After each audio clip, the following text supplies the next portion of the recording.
Hi, I'm Madison. I used to be the kid my family called the bookworm, the dreamer, the one who always had her nose buried in some thick novel or investment guide while my siblings were out playing sports or working summer jobs that actually paid. But that Thanksgiving dinner when I was 28, that's when everything I'd been quietly building for 15 years was about to explode in ways my family could never imagine. Have you ever been dismissed by the people who were supposed to believe in you most? Have you ever had your passions called unrealistic or a waste of time by the very people whose approval you craved? Because if you have, then you'll understand exactly how I felt sitting at that mahogany dining table, listening to my brother Jake brag about his latest promotion at the construction company, while my parents hung on every word like he was announcing the cure for cancer. So Madison, my mother said, turning to me with that forced smile she always wore when she felt obligated to include me in conversations. Still reading those investment books? When are you going to get a real job like your brother? The question hit me like a slap, but I kept my expression neutral. I'd learned years ago that showing emotion only gave them more ammunition. I actually do quite well with my consulting work, Mom. The financial markets have been— Oh, honey, she interrupted with a laugh that made my stomach clench. Playing with numbers on a computer isn't the same as real work.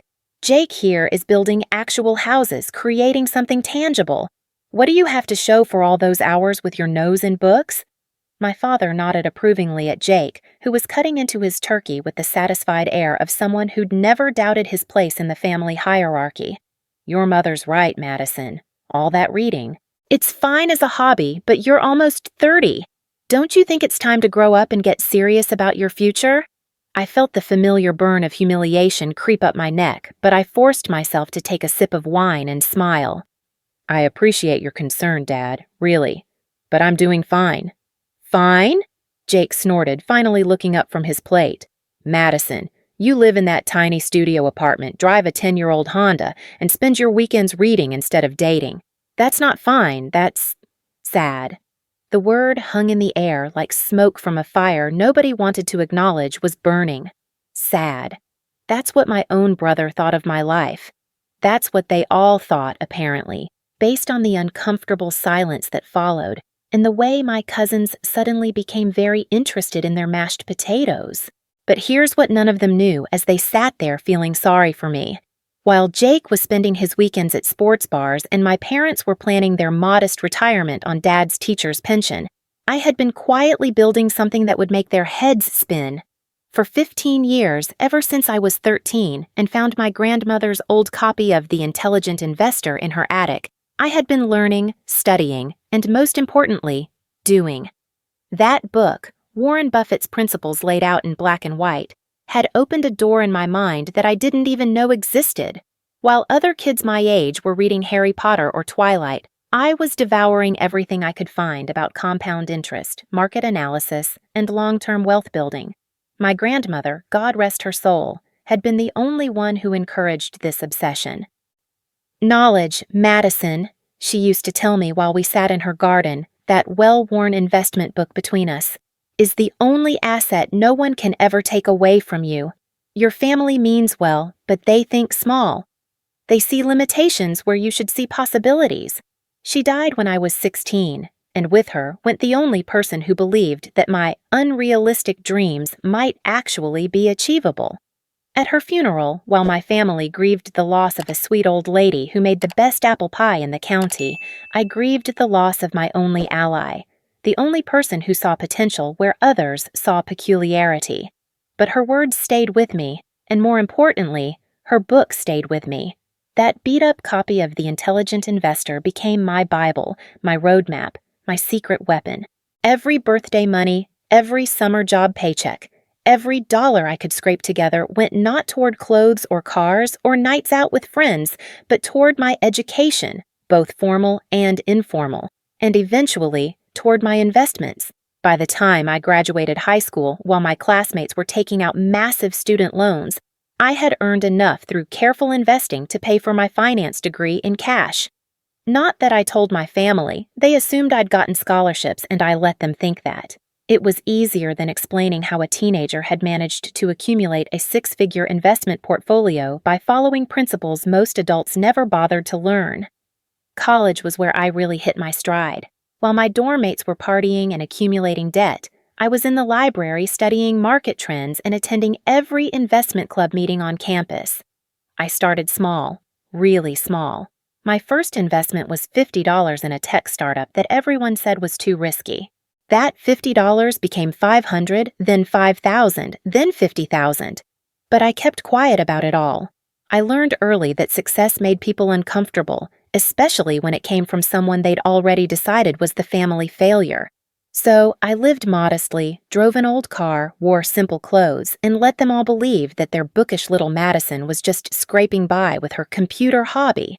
The irony wasn't lost on me that while they worried about my future, I was securing not just my own financial freedom, but potentially theirs as well. By my 25th birthday, my portfolio had crossed the $1 million mark.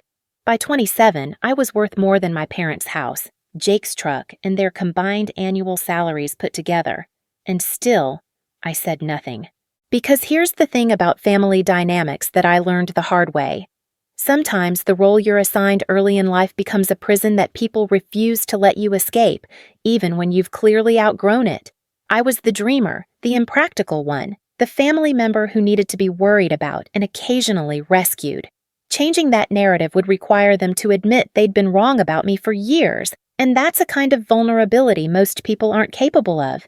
So when my mother asked what I had to show for all those hours with my nose in books, when my father suggested I needed to grow up and get serious, when my brother called my life sad, I just smiled and nodded and let them feel superior.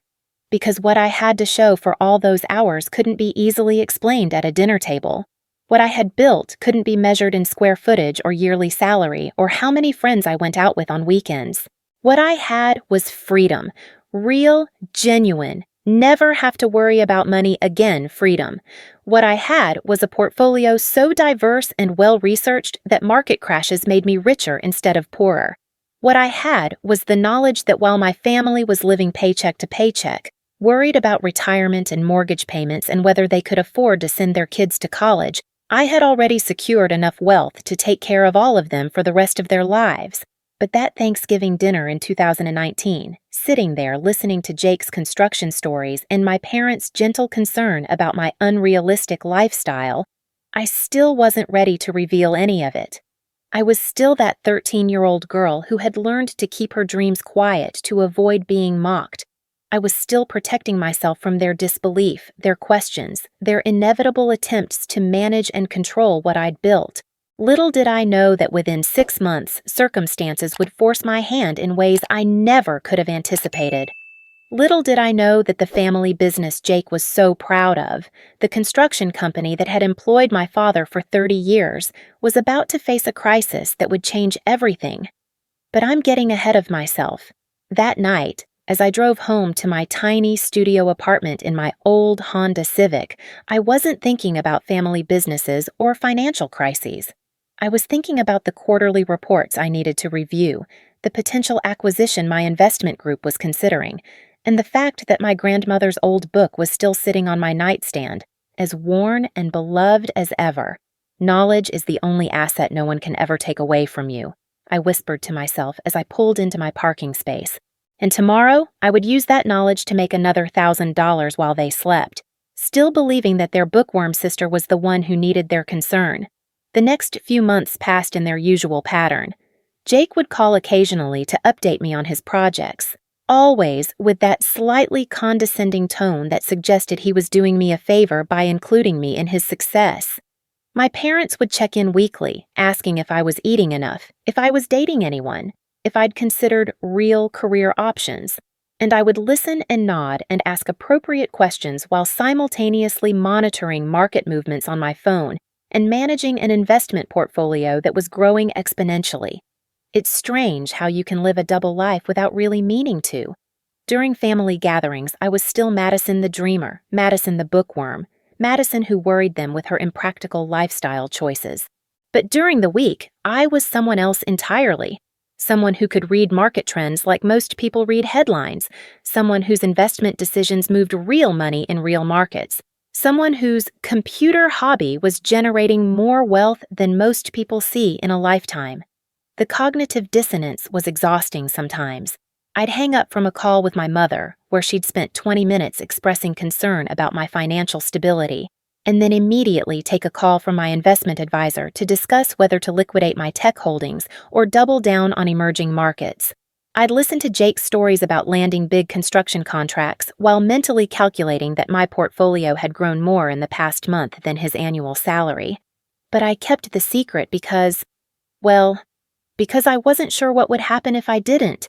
Because the family dynamics that had protected me from expectations for so long had also protected me from pressure, from requests for loans, from the complicated emotional mathematics of money within families.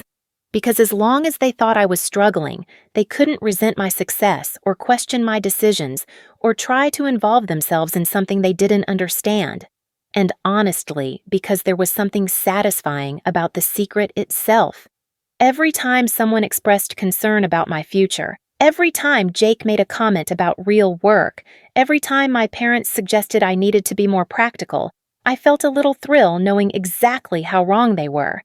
It was petty, maybe, but after years of being underestimated, there was something delicious about being so thoroughly misunderstood. The financial markets, unlike my family, had never cared about my age or my gender or my tendency to prefer books to small talk. The markets judged me purely on results, and my results spoke for themselves.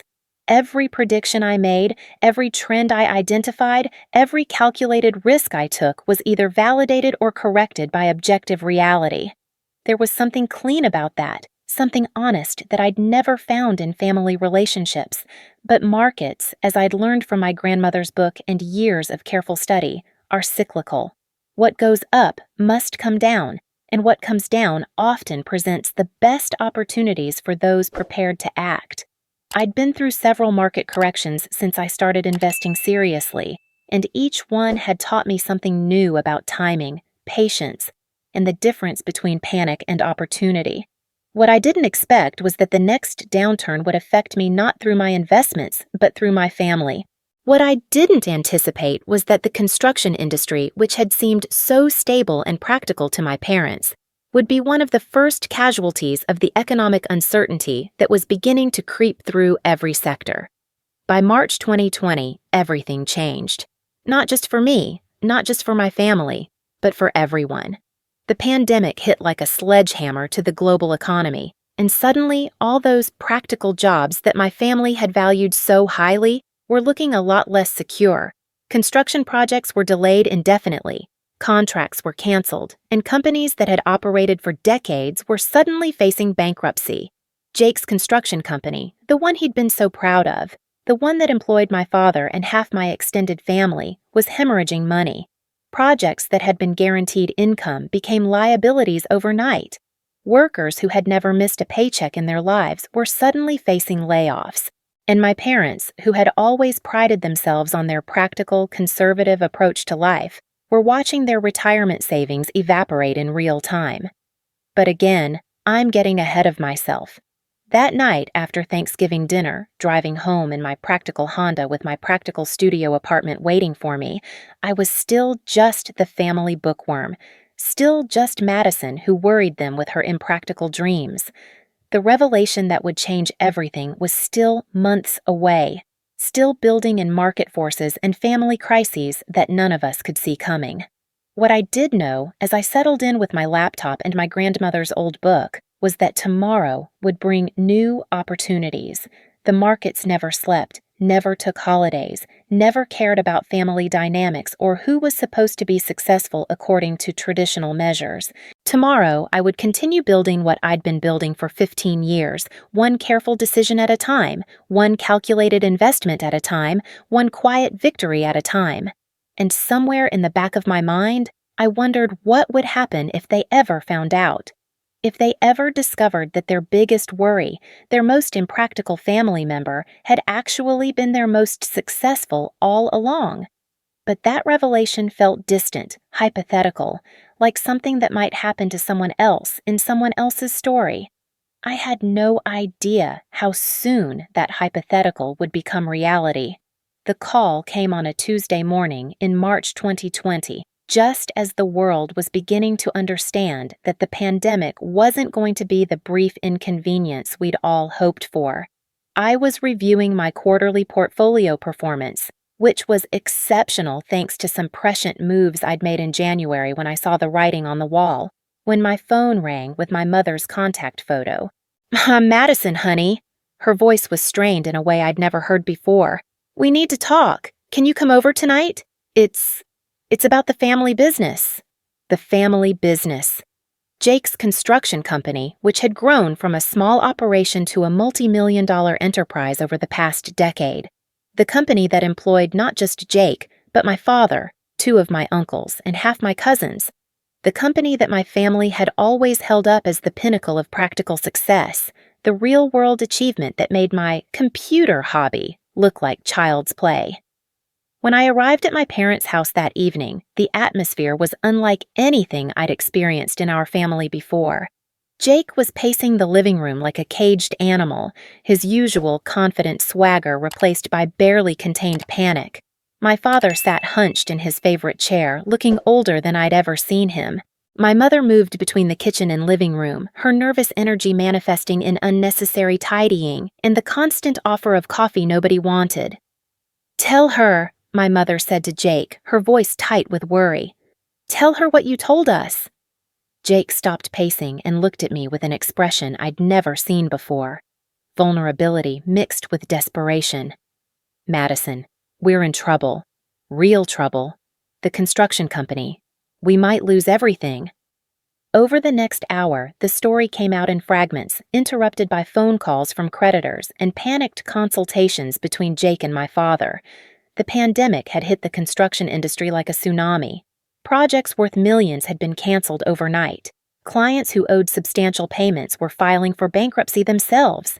The company that had seemed so solid, so dependable, was suddenly facing a cash flow crisis that threatened not just the business, but the homes and savings of everyone involved. "We owe $2.3 million in loans," Jake said, his voice barely above a whisper. "The bank is calling them due.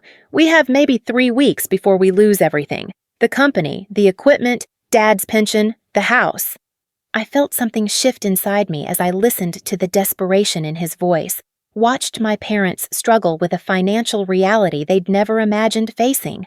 These were the people who had worried about my impractical career choices, who had spent years suggesting I needed to get serious about money. And now they were drowning in debt while their bookworm daughter sat quietly calculating that she could write a check for their entire crisis without significantly impacting her financial position. But I wasn't ready to reveal everything yet. Instead, I asked questions, detailed, specific questions about cash flow, asset valuation, and debt restructuring that made my father look at me with surprise. "How do you know about all this financial stuff, honey?" he asked. And for a moment I saw a glimpse of recognition in his eyes, a dawning awareness that maybe their assumptions about me hadn't been entirely accurate. "I read a lot, Dad, remember." That night, I went home and did what I'd been doing for 15 years, research. But this time, instead of analyzing market opportunities or investment potential, I was analyzing my family's crisis with the same methodical approach I'd used to build my wealth. I pulled credit reports, examined the construction company's financials, and mapped out several potential solutions. What I found was both worse and better than I'd expected. Worse because the debt situation was even more complex than Jake had explained. There were multiple layers of personal guarantees, equipment loans, and vendor obligations that created a web of financial liability. Better because the underlying business was actually sound. They weren't failing due to poor management or bad decisions, but because of an unprecedented external shock that had affected everyone in their industry. More importantly, I found something that would change everything. Due to a technicality in how the business loans were structured, the company was going to be put up for auction. And auctions, as I'd learned from my years of studying distressed asset investing, were opportunities for those with ready capital and proper preparation. Over the next 2 weeks, while my family struggled with lawyers and creditors, I quietly put together a comprehensive acquisition plan. I researched every aspect of the construction business, from equipment valuation to employee contracts to existing project obligations. I consulted with business attorneys and industry specialists. I prepared financial projections and restructuring scenarios. But most importantly, I reached out to someone who had been instrumental in my quiet journey, Ms. Chen, the librarian who had been my mentor since I was a teenager struggling to understand complex financial concepts. Ms. Chen wasn't just any librarian. She was a retired investment banker who had chosen to spend her later years helping kids like me discover the power of financial literacy. She had been the one to explain compound interest when I was 14, to help me understand market analysis when I was 16, to review my first investment strategies when I was 18. She had watched my portfolio grow from hundreds to thousands to millions, and she was the only person outside of my professional advisors who knew the true extent of what I had built. "Madison," she said when I called her, "are you finally ready to step out of the shadows?" The family meeting was scheduled for a Friday evening. Jake had exhausted every traditional funding option: bank loans, private investors, equipment refinancing. The lawyers had delivered their final assessment. Bankruptcy was inevitable unless someone could come up with $2.5 million in the next 72 hours. I arrived 30 minutes early and helped my mother set up coffee and sandwiches, watching her try to maintain normal hostess behaviors while her world crumbled around her. When everyone was seated, my parents, Jake, two of my uncles who worked for the company, and Jake's business partner, the room fell into the heavy silence of people who had run out of options. "Well," Jake said finally, "I guess this is it. I want to thank everyone for trying, but we're out of time and out of ideas. Monday morning, we'll start the bankruptcy process." That's when I opened my briefcase. "Actually," I said quietly, "I might have an alternative." The papers I spread on the coffee table weren't just random documents. They were 15 years of careful financial planning made manifest. Bank statements showing account balances that made my father's eyes widen. Investment portfolio summaries that detailed holdings in companies everyone recognized. And most importantly, a formal business acquisition proposal that laid out exactly how I planned to save the family company. The silence in the room was deafening. My mother's coffee cup froze halfway to her lips. Jake stared at the documents like they were written in a foreign language. My father picked up one of the bank statements and examined it as if he suspected it might be fake. "Madison," my mother whispered, What is all this?" "This," I said, tapping the acquisition proposal, "is my offer to purchase the construction company's debt and assets for $3 million, contingent on keeping all current employees and maintaining operations under new management structure." $3 million? Jake's voice cracked. "Madison, where would you get $3 million? I reached into my briefcase again and pulled out my grandmother's old copy of The Intelligent Investor, placing it gently on top of the financial documents. "Remember this book? The one Grandma left me? The one everyone thought was just another example of my impractical reading habits?" My father nodded slowly, recognition dawning in his eyes. "This book taught me that knowledge is the only asset no one can take away from you. For the past 15 years, while you all worried about my future, I've been using that knowledge to build something. While Jake was learning construction, I was learning markets. While you were saving for retirement with the traditional investments, I was identifying opportunities that traditional investors missed. The numbers I revealed weren't just impressive, they were staggering. My investment portfolio had crossed the $50 million mark 2 years earlier. My various business holdings and real estate investments pushed my total net worth well beyond what any of them had imagined possible. The computer hobby they had dismissed was actually a sophisticated investment operation that had generated more wealth than most family businesses see in generations. "But how?" my mother asked, her voice barely audible. "How did we not know?" "Because you didn't want to know," I said, not unkindly. "You had decided I was the dreamer, the impractical one, the family member who needed guidance and concern. And honestly, it was easier to let you believe that than to challenge a family dynamic that worked for everyone." Jake was still staring at the documents, his face cycling through emotions I'd never seen before. Shock, disbelief, and something that might have been shame. All those times I called you, all those comments about getting a real job.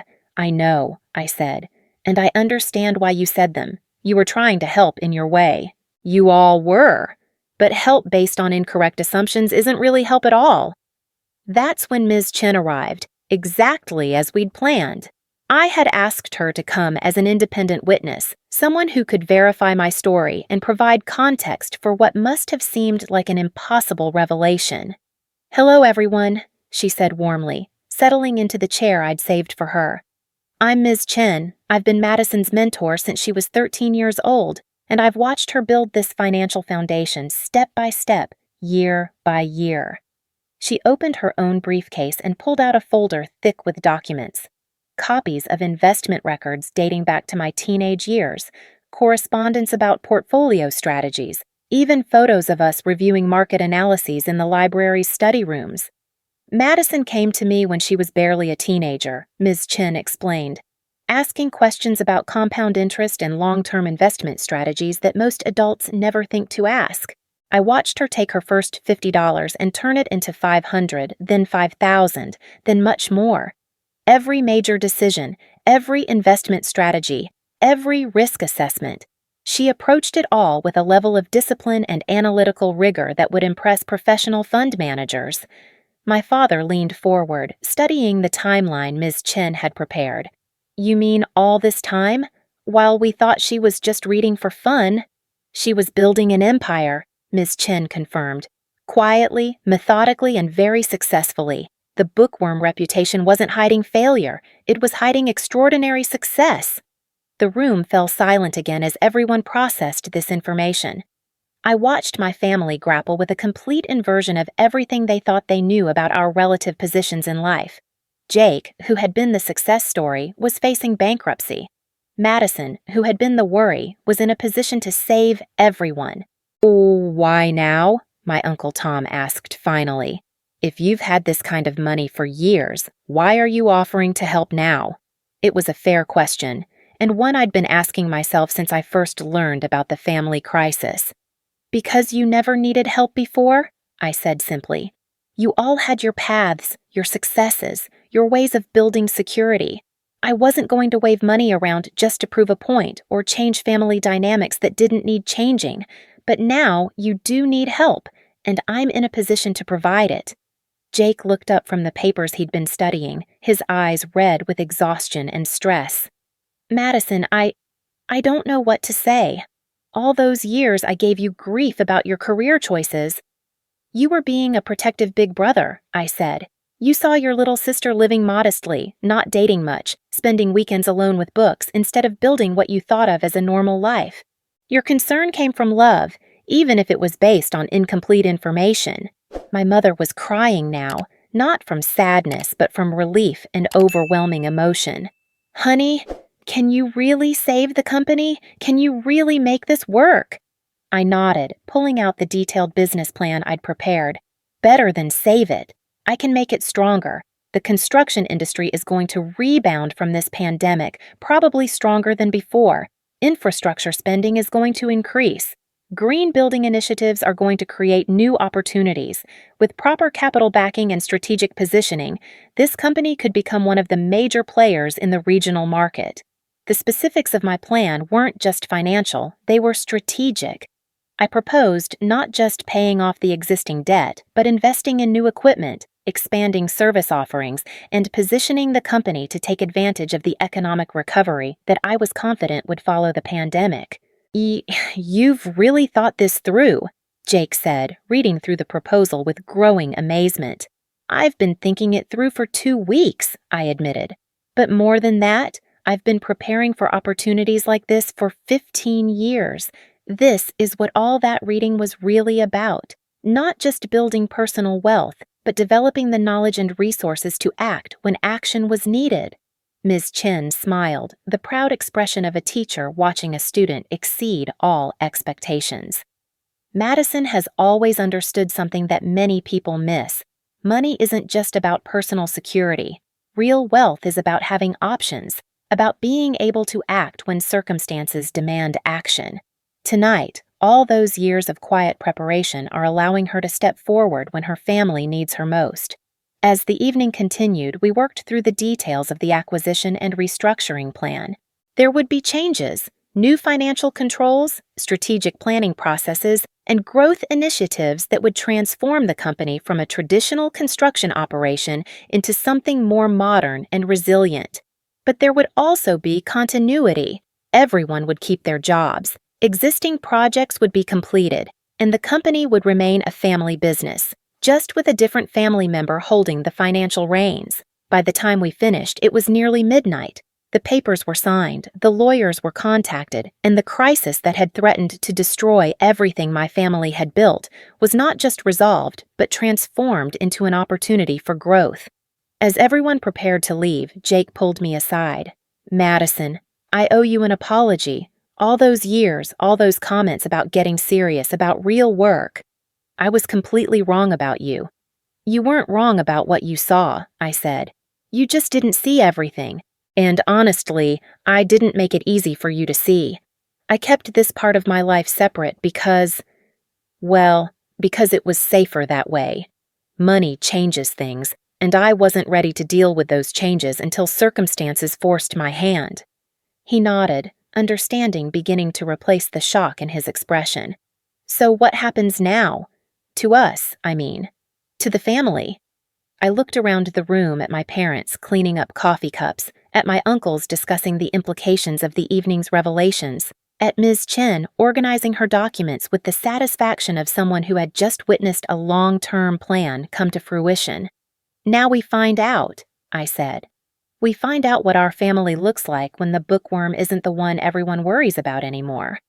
That night, driving home in my practical Honda Civic, which I realized I would probably need to replace soon since maintaining the illusion of modest means was no longer necessary, I thought about my grandmother's words.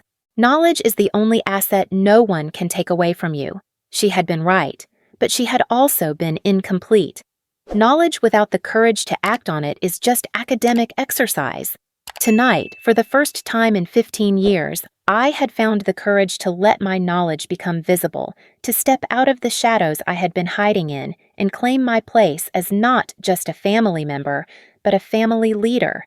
The little girl who had been mocked for reading investment books while her siblings played outside was gone. In her place was a woman who had just saved her family's business with money she had earned by applying everything those books had taught her. The transformation wasn't just financial, it was fundamental. I was no longer Madison the dreamer, Madison the bookworm, Madison who worried everyone with her impractical choices. I was Madison who built a $70 million empire while everyone was looking the other way. And tomorrow, for the first time in my life, I wouldn't have to hide that fact anymore.